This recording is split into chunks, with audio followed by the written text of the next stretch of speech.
I'd like to introduce you to the easiest and simplest meditation technique.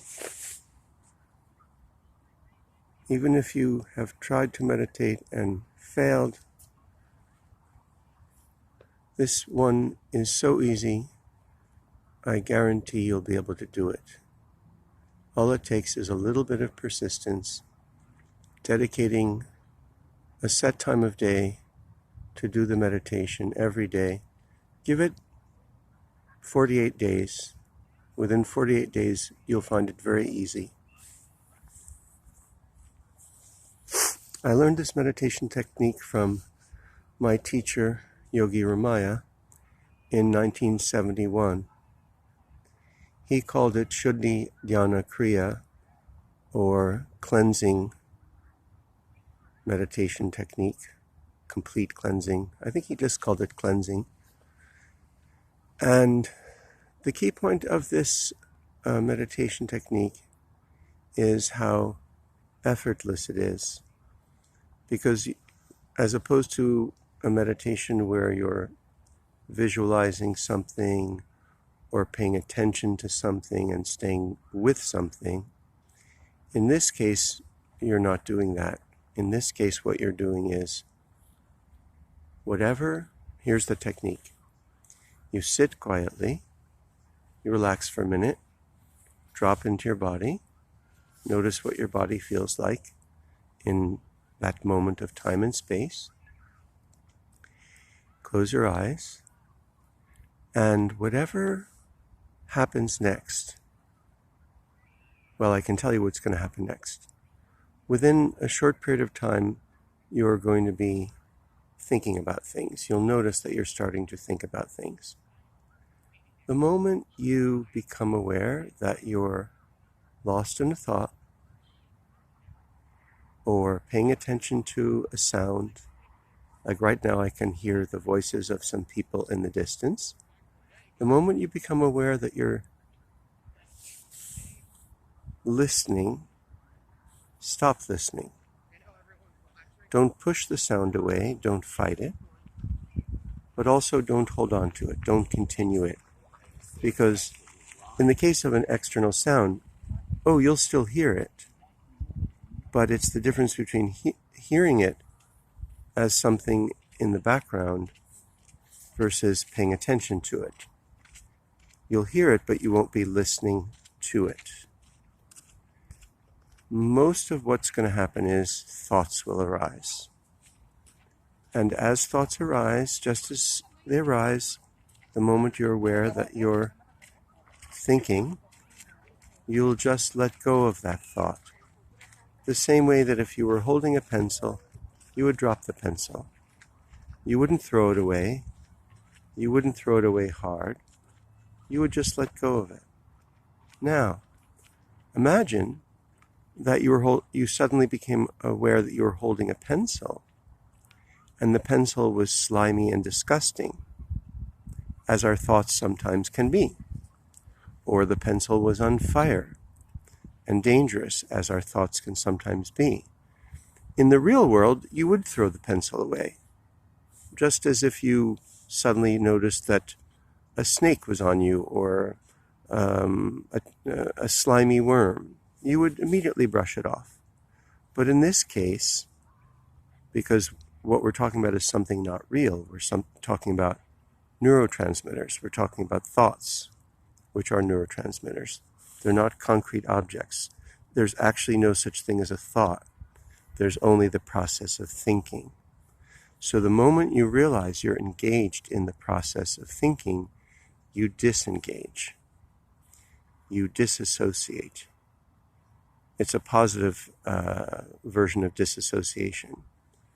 So just like you would let go of the pencil or let go of the shopping bag, you just let go of the thought.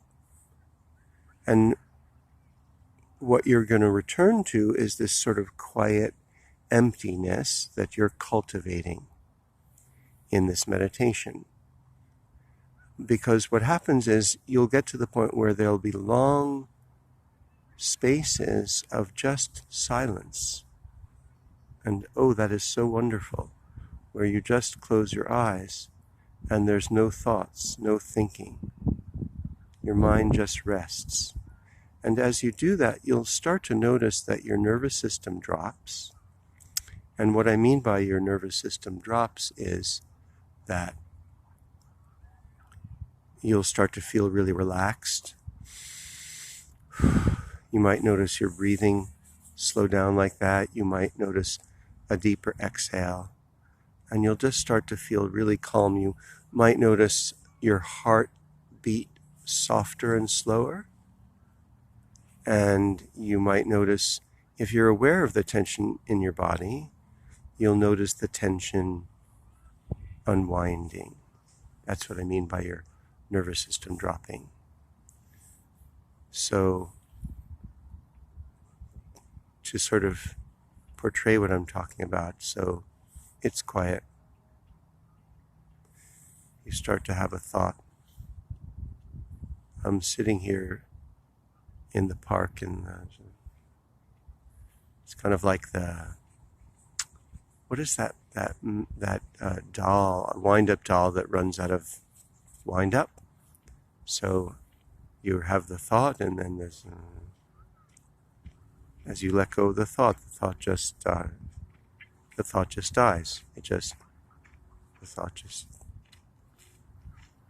and then there's quiet, and then there's quiet until the next thought comes up, and then you have another thought. And sometimes what happens is, the moment you start to have the thought, you'll notice it before it even gets any steam, and then I'm portraying it, and then you let go. So it's not any kind of effort towards doing anything.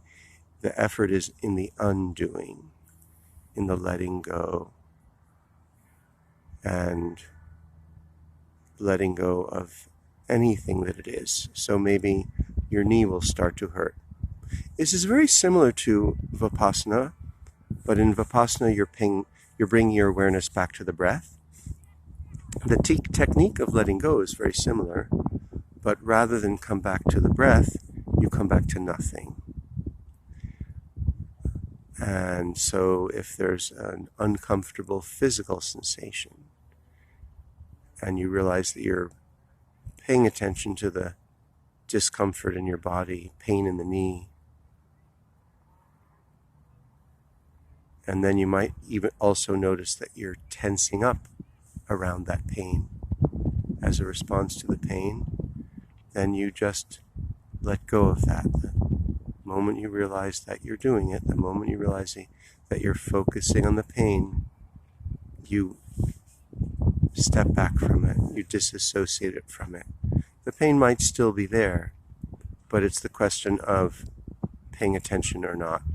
I mean, if there's a leak in the pipe, in the closet underneath the sink, and you open the door to the sink and you turn the flashlight on, you see it, you focus on it, because you're trying to figure out where the leak is coming from. But once you turn out the flashlight and walk away, the leak is still there, but you're not paying attention to it anymore. So something like pain or something like an external sound, you might still be aware of it. You might get to the point where you're not, but you might still be aware of it, and that's fine. Just to understand that there's a difference between being physically aware of it and paying attention to it, holding on to it, and even worse than holding on to it, identifying with it, which is what we do. So let's say if you have an anxiety disorder, this technique's excellent for both fear and anger, which are the primary movers of our nervous system, of pathology in the nervous system, because fear and anger are associated with the fight or flight response, which is how we survive, how we avoid real or perceived danger. And the problem arises that thanks to our cerebral cortexes, we perceive danger where there's not danger. And we have fear of things where there's not anything to be afraid of. And that's what, to oversimplify, anxiety disorders involve fear, physical, emotional, and intellectual responses to fear. So you sit down to meditate, there's some quiet, and then you start to just feel an overwhelming physical sensation of what Italians call agita, of agitation, and then you realize that it's a kind of a sensation of fear. What's actually happening is you're paying really close attention. Let me rephrase that. You're really holding on to that. When we say let it go, it's very easy for people to say, well, just let something go. How do you let something go? You let something go by learning how, by teaching yourself how to let go of minor things, how to let go of imaginary things. So anything produced in your mind, no matter how relevant it is still imaginary. It's a product of your mind. If your mind's not there, the thing isn't there. So, some of us so COVID, it's quite reasonable to have fear around COVID. And so you sit, and let's say you're an anxious type. Let's give a better example. Your mother is sick with COVID, so you're worried about her. You should be worried about her. That's very important to be concerned. It's very natural to be worried about her. You don't want her to die. You don't want her to suffer. That's only a good thing. But now when you sit to meditate, it's neither useful nor necessary to worry in that moment. In fact, generally speaking, worry is meditating on what you don't want to happen. So you're much more efficient in helping someone who's ill by not being lost in your own worry. In fact, some people can be so lost in their own worry, it can be a function of narcissism. Different story. But, so now you're sitting to meditate, your mama has COVID, you're very fearful that she's going to die, you don't want her to suffer, and now you sit to meditate, and you can feel your heart beating, and you can feel movement where there should be calm, because that's, anxiety produces movement where there should be calm, and it does that because in order to run away from danger, you have to run, and that involves movement.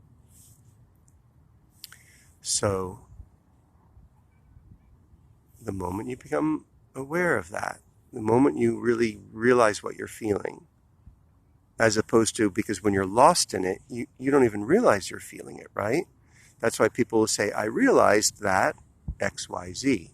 So the moment as you're sitting, and this is what's beautiful about meditation, it brings you to the deeper places within yourself where you can be real, you can get real with what's happening inside you on an emotional level, on a nervous system level.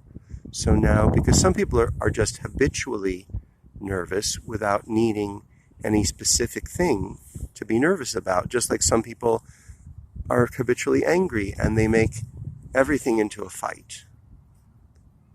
So you're sitting, your eyes are closed, and you start to notice these physical sensations associated with your fear about your sick mother. And when you realize that you're feeling them, you don't analyze them, that's not important. The moment you realize that you're feeling anything, for that split second, you might recognize what it is. But that's a split second. Your job is, the moment you realize that you're closely attached to this feeling, these physical sensations, this inchoate emotional state, the moment you realize that, you just drop it. You just let go. You pull back, if you want to use that term. You disassociate and you come back. And you don't come back anywhere, you just disassociate. And when you disassociate, you'll find yourself in a place of silence, physical silence, emotional silence, mental silence, and a complete absence of thoughts. And it'll be very peaceful, and it's a very beautiful experience, and you can have it right now. Thank you for tuning in. If you found this at all helpful, please like the video. Feel free to, I forget what you call it, join the account, join the page. I don't remember the word, the YouTube word, but you know what I mean. Sign up, and then you'll get alerted to future videos. I hope this was helpful. Thanks for tuning in.